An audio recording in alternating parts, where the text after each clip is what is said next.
नमस्कार दोस्तों। तो राजा भैया ब्राज़ील वाले में एक बार फिर से आप सभी का हार्दिक स्वागत है। तो दोस्तों, क्या मैं आपको ब्राज़ील लेके आ सकता हूँ, या कोई भी इंडियन जो यहाँ रहता है वो आपको ब्राज़ील लेके आ सकता है?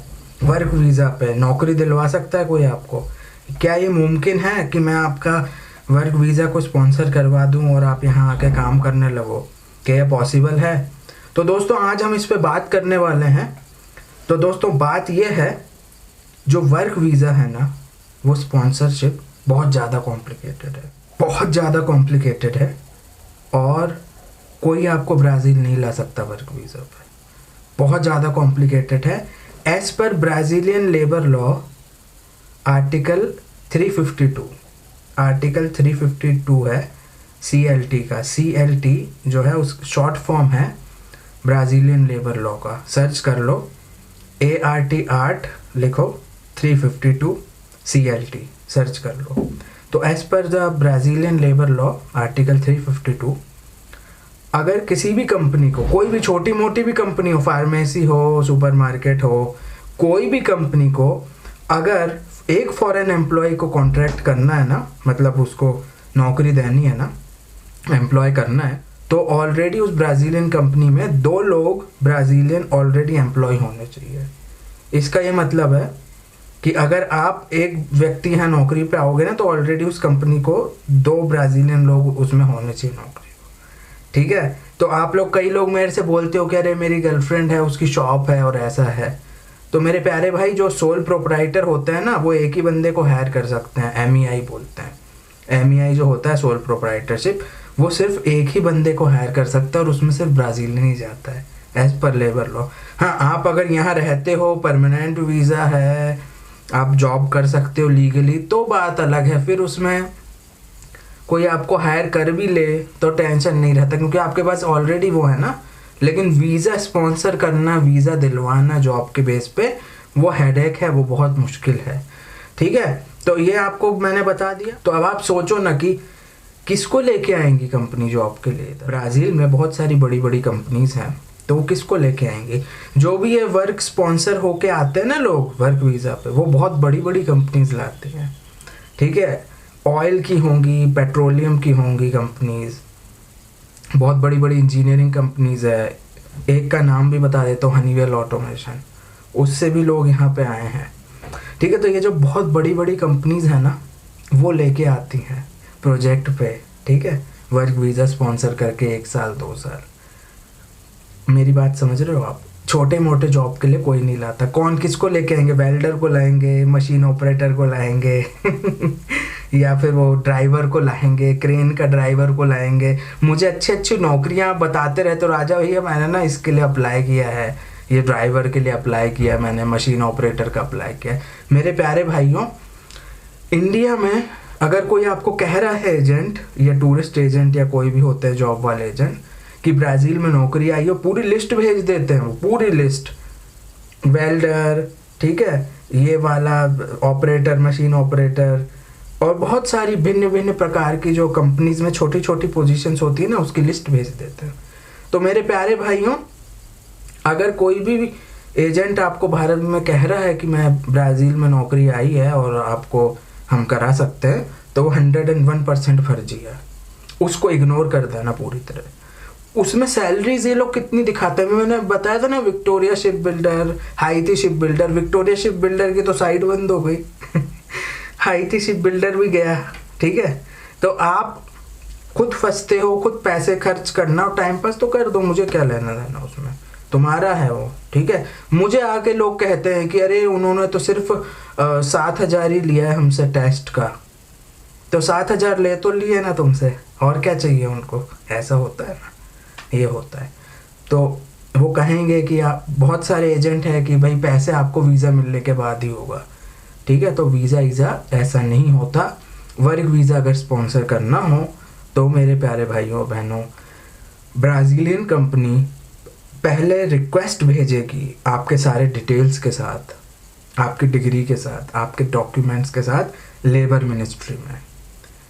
फिर उनको जस्टिफाई करना पड़ेगा, रीज़न देना पड़ेगा, क्यों इंडिया से क्यों बुला रहे हो भाई, ब्राज़ील में लोग नहीं है क्या? ये होता है। तो उनको जस्टिफाई करना पड़ेगा कि सर हमारी कंपनी में XYZ डिज़ाइन इंजीनियर चाहिए है और यहाँ पे हमको मिल नहीं रहा, ये इंडिया में यही है, ये बंदे का स्पेसिफिक रेलिवेंट एक्सपीरियंस है इसमें और उसमें डिग्री भी की है उसने, फिर मिलेगा वर्क वीज़ा।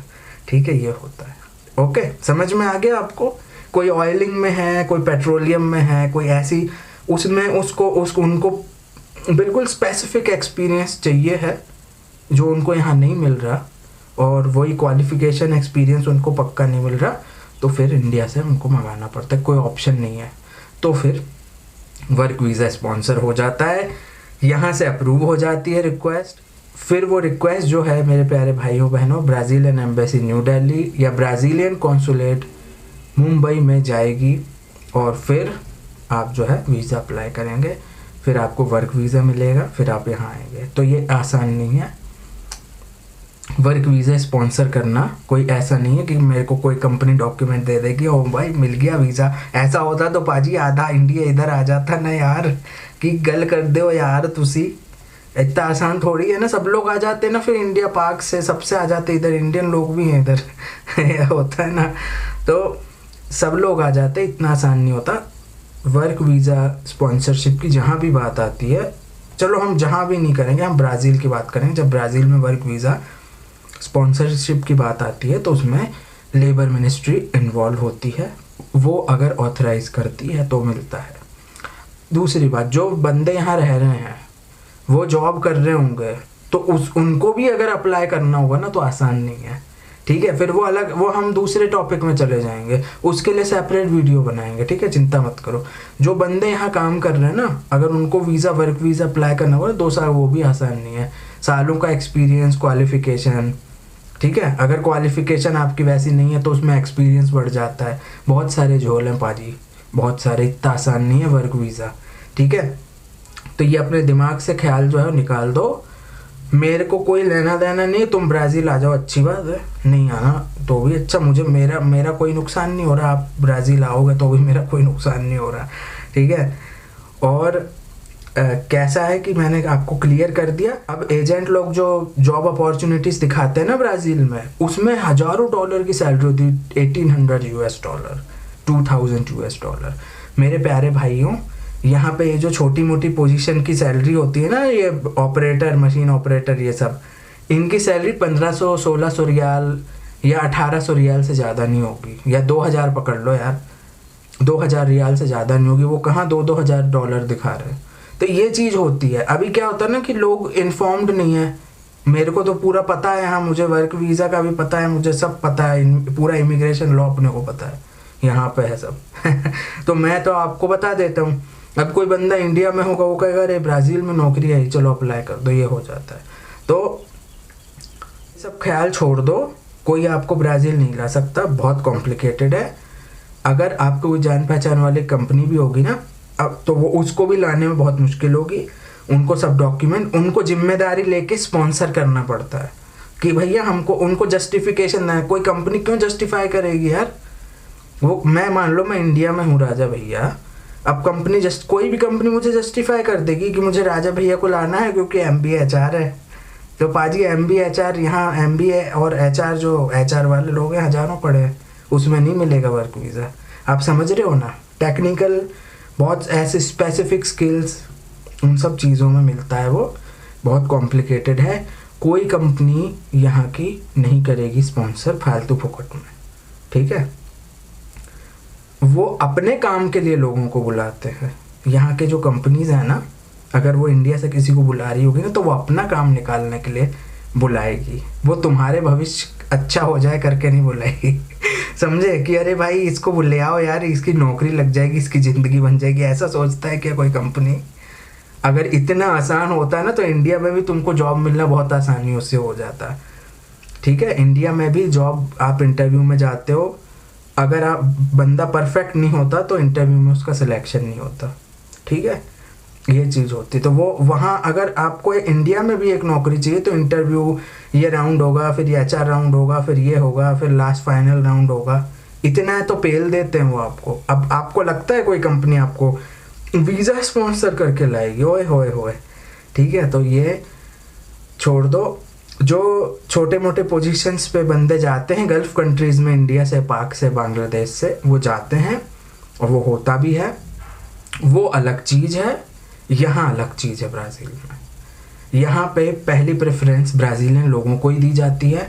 अगर किसी व्यक्ति को भी पोर्तुगीज़ आती है तो भी वो बहुत सोच समझ के, अगर मान लो फॉरेनर है पोर्तुगीज़ आती है तो भी वो बहुत सोच समझ के करेंगे वो, है ना। यहाँ पे ब्राज़ील में नौकरी मिलने के लिए रेफरेंस ज़्यादा लगता है, तो फिर वही है, फिर वो अलग टॉपिक में घुस जाएंगे। ठीक है दोस्तों, तो जैसा मैंने बताया ब्राज़ीलियन लेबर लॉ के मुताबिक अगर एक फॉरेनर को एम्प्लॉय करना है तो ऑलरेडी 2 ब्राज़ीलियन लोग होने चाहिए काम करने पे। ठीक है, तो ये सब चीज़ें हैं। अब एक और एग्जांपल देता हूँ। कोई इंडियन रेस्टोरेंट है, इंडियन रेस्टोरेंट जो है ना, उस शेफ़ को ज़रूर ला सकता है इंडिया से वीज़ा स्पॉन्सर करके, क्योंकि क्या होता है यहाँ शेफ़ मिलेगा क्या, नहीं मिलेगा। वो ये दे सकते हैं कि भाई इंडिया में ये XYZ शेफ़ है, उसको 2-4 साल का एक्सपीरियंस है, उसकी डिग्री और या मास्टर डिग्री होटल मैनेजमेंट में है, मतलब डिग्री भी है उसके पास एक्सपीरियंस भी है, तो फिर स्पॉन्सर हो जाएगा। ये है। और क्या होता है, एक बात ध्यान रखना, जब वर्क वीज़ा या आपको प्रॉपर नौकरी मिलती है ना, तो उसमें फिर बहुत सारे बेनिफिट्स भी मिलते हैं। ठीक है, अब आपको पता है कंपनियों की तो सैलरी देने में ही वाट लग जाती है, फिर बेनिफिट्स तो बाहर से कोई किसी बंदे को नहीं लाएंगे, क्योंकि उसमें जो वर्क वीज़ा का स्पॉन्सरशिप है उसमें ही बहुत पैसा लग जाएगा। ओके, और फिर झोल भी होगा। तो बहुत सोच समझ के जो नेसेसरी है, जो चीज़ें नीडेड हैं, काम अटका पड़ा है कंपनी का, उन सब में स्पॉन्सर होते हैं। बहुत सारे लोग वर्क वीज़ा पे काम कर रहे हैं, सब जगह हैं, रियो में भी है, साओ पाउलो में भी हैं, पूरे ब्राज़ील में है। ठीक है दोस्तों, तो अगर वर्क वीज़ा स्पॉन्सर करना हो और किसी व्यक्ति को यहाँ लाना हो तो उसके लिए बहुत सारे कॉम्प्लिकेशंस होते हैं, बहुत सारे उसमें कॉम्प्लेक्स है वो इशू, बहुत बड़ा प्रोसेस है, टाइम लगता है। वो आपकी कंपनी जब स्पॉन्सरशिप के लिए भेजेगी मिनिस्ट्री ऑफ लेबर में, तो वहाँ से भी ओके आने के लिए 1 या 2 महीने लग जाते हैं। और ये सब चक्कर हैं, तो इसीलिए जो है भारत से अगर आप ये सोच रहे हो कि कोई हमारा वर्क वीज़ा करा देगा, कोई एजेंट हमें करा देगा, ठीक है, या कोई हम कंपनी से बात कर लें, तो नहीं होगा। अगर आप टेक गाय हो, टेक्निकल फील्ड में हो, तो ब्राज़ील आके आपको नौकरी एक बार मिल भी सकती है, लेकिन वो स्पॉन्सर करके नहीं लाएंगे। अब जैसे मान लो एक व्यक्ति था, वो मुझे कह रहा था भाई कि मैं ग्राफिक्स डिज़ाइनर हूँ, ठीक है, तो ग्राफिक डिज़ाइनर है तो ग्राफिक डिज़ाइनर उसको नौकरी मिल सकती है यहाँ पे, लेकिन मेरे प्यारे भाइयों ग्राफिक डिज़ाइनर का वीज़ा स्पॉन्सर करके उसको नहीं लाएंगे। ये होता है, ये सब चीज़ें होती हैं दोस्तों, क्योंकि उनको ग्राफिक डिज़ाइनिंग यहाँ भी तो मिल जाएगा ना। ग्राफिक डिज़ाइनिंग में क्या है, कोई बहुत बड़ा तीर है क्या? ब्राज़ील में बहुत सारे ऐसे कोर्स हैं छोटे छोटे ग्राफिक डिज़ाइनिंग के, बहुत सारे लोग कर लेते हैं, ठीक है, 12th के बाद कर लेते हैं। आपको पता, आपको सब तो पता है यार, इंडिया में करते हैं ना, तो ये सब चीज़ें होती हैं। तो कोई बहुत ज़्यादा स्पेसिफिक स्किल होगा, कोई कि भाई काम ही अटका है, तो लेके आते हैं, और वो कॉम्प्लेक्स इशू है। तो दोस्तों वर्क वीज़ा से रिलेटेड आपके सारे क्वेश्चन मैंने आंसर कर दिए हैं। आप मुझे कमेंट करके बताइए, अभी भी कोई डाउट है तो आप प्लीज़ कमेंट्स में लिख दीजिए। मैं दोबारा वीडियो बनाने को तैयार हूँ, लाइव करके Q&A भी करने को तैयार हूँ, लेकिन मेरे प्यारे भाइयों बहनों कोई ज़रूरत नहीं है, क्योंकि मैंने सब एक्सप्लेन कर दिया डिटेल में। वीडियो कैसा लगा कमेंट करके बताइए। वीडियो देखने के लिए बहुत बहुत धन्यवाद। जय हिंद, भारत माता की जय, वंदे मातरम।